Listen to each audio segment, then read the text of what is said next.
They didn't believe it could be done. They didn't think that Colorado could go into TCU with a completely revamped roster. They didn't think that Coach Prime and the Colorado Buffaloes could go in as a 3-touchdown underdog and get a win. A lot of them didn't even think it would be close. A lot of them didn't think that this would be competitive. But we're here for the haters and the doubters to eat their crow, and we're not going to formulate too many opinions on this. We're going to let you do that. So, hope you enjoy this. A little bit of something different, but let's get into it. Let me know who your favorite is and if there's anybody that we missed on this. But first up, he talks a lot of crap, and he said some things that I'm going to let you guys listen to now. This is Matt Be Great. I'm not going to sit up here and tell you what you want to hear. I'm going to sit up here and tell you what I believe is true, and I'm going to tell you what you need to hear. And what you need to hear is TCU is about to slap you in the face, and they're going to pummel you. The media, including Vegas odds and all these people that do this betting crap, they think TCU is going to absolutely destroy you guys. TCU in the second half, they're just going to punch Colorado in the mouth, and they're going to what I'm labeling as pummel them. When I say pummel them, I'm using that word for a reason. They're going to run the ball all over them.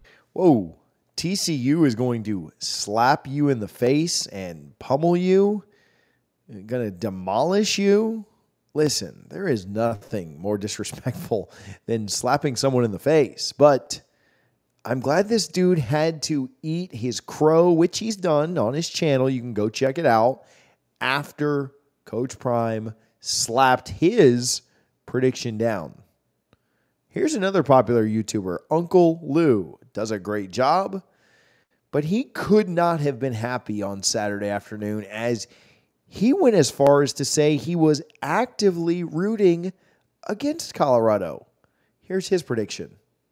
Some of these pretend college football fans have acted over the last 6 months about Colorado and Deion Sanders. I'm actively rooting for TCU to absolutely destroy Colorado in this game. I'm taking TCU and I'm laying the 20.5 points. Woof. Couldn't have been happy after seeing Colorado beat that TCU tail. All right, how about Big Dog Chico? TCU, the first one, you said that's going to be a loss. I said it was a loss, and I would like to now explain. Okay. I say simply it's a loss. Didn't say it was a blowout. Didn't say they're going to beat them by 90. I just considered it a loss. The Speak Live crew told us that we shouldn't expect much out of Colorado and certainly shouldn't expect them to beat TCU. Can't expect him to go out here, Acho, and beat TCU.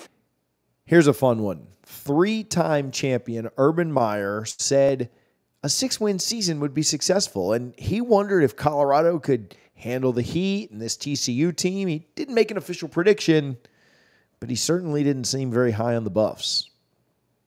All right, we saved the best for last. Jamoy Hodge, a TCU player, said that Colorado is just putting too much on film right now. Check his thoughts out. I mean, I'll be at home and just watch little clips because I think they put a little bit too much than they should on the internet, but, I'll be watching a little bit of it. Now, I'm not going to disparage the TCU player, but maybe they weren't putting too much on film. There were a lot of narratives and there were a lot of social media warriors, and I'm not calling Hodge this at all, but there were a lot of folks that said that Colorado didn't look like a real team. They didn't look like they belonged. They looked like they were too small. What they were doing and showing on practice and film and everything else didn't look cohesive. Didn't look like good communication. Didn't look like Coach Prime knew what he was doing. Didn't look like, again, a real team. And to those people, we say, well, did they look like a real team on Saturday? Did they look like they brought it? Did they look like they could communicate? Did they look like they were talented? Did they look like they were athletic? Did they look like they belonged? Colorado went from unranked with an over-under of 3.5, 2.5 wins on some books to now being a top 25 team. It took 1 week. You remember the spring? Do you guys remember the spring? We've talked about it a million times. Do you remember the spring? Do you remember when Colorado was the only team to have their spring game on ESPN? Do you remember it? I remember it. I remember what we said back then. I remember the way we predicted it. I remember the way that we talked about what he was going to do this upcoming season. And a lot of books, a lot of places had him at 3.5 wins. You know, oh, they got the least talented roster in the country. Worse than UMass. I think you saw something else on Saturday. You see, people were watching Well-Off Media, who does a phenomenal job. People were watching this, that, and the other. Oh, well, what they're putting out on Colorado they don't have it. They got no chance. Coach Prime's going to flop out there. They look like they belong on Saturday. And now they belong in the top 25. It took one game. Well, if I'd have told you, now, not you guys listening, because I know you guys are supporters, but if I'd have told y'all back then, not y'all again, but if I'd have told folks back then that after week 1, Colorado was going to be ranked in the top 25, people would have said that was crazy. But the way they looked, they didn't just go out, and that's the big thing, right? We've talked about the game. We gave you our recap. We were passionate on there. They didn't just go out and fluke into a win. They didn't just beat. You watch Clemson Duke this week. Duke lucked into a win. Clemson turned the ball over like 800 times. Duke is a little lucky on that. Now they went out, they executed, they got it. Colorado wasn't lucky. They went out there and took it. And Coach Prime's team, the Colorado Buffaloes, is legit. And they look like they belong. And we're going to talk a lot about the Nebraska game this week. But before we close the page on TCU, which TCU played a good game. Hats off to those kids. They fought. They brought it. They just weren't the better team. But before we close the door, we wanted to remind you of the doubters. We wanted to remind you of the folks who said it couldn't be done. And we're not going to do this every single time, but hey, 20-point underdogs, nobody picking you. There was one program that picked them. There was one outlet that picked Colorado. There was one program that tried to tell you what was going to happen.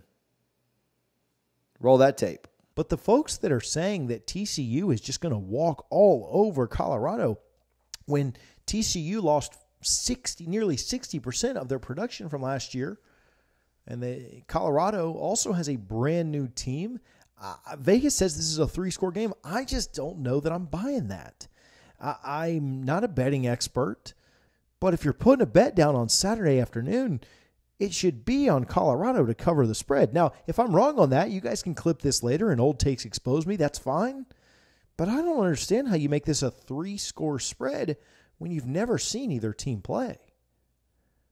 Colorado can exploit some of the weaknesses that TCU has on the offensive side of the ball. And if Colorado can get their offense to gel faster than TCU can get their offense to gel, then Saturday at noon Eastern, Colorado's going to take a lead, and then they're going to coach and play with that lead.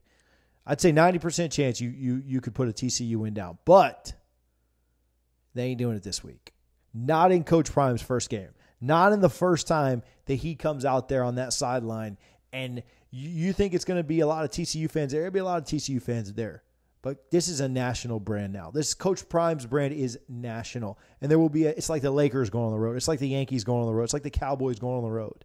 You watch how many Coach Prime and Colorado fans show up and show out. I think Colorado gets that early lead. They're able to take advantage of that TCU offense that's not gelling yet, not in sync, and then they're able to run it down TCU's throat and get that win. 9 times out of 10, TCU might take this thing, but not in Coach Prime's first game. Not this weekend and not in week 1. All right, so there you have it. We're revisiting, and we're having a little bit of fun today. We're laughing at the doubters. We're laughing at the naysayers. And now we close the book on TCU. Now it's on to Nebraska.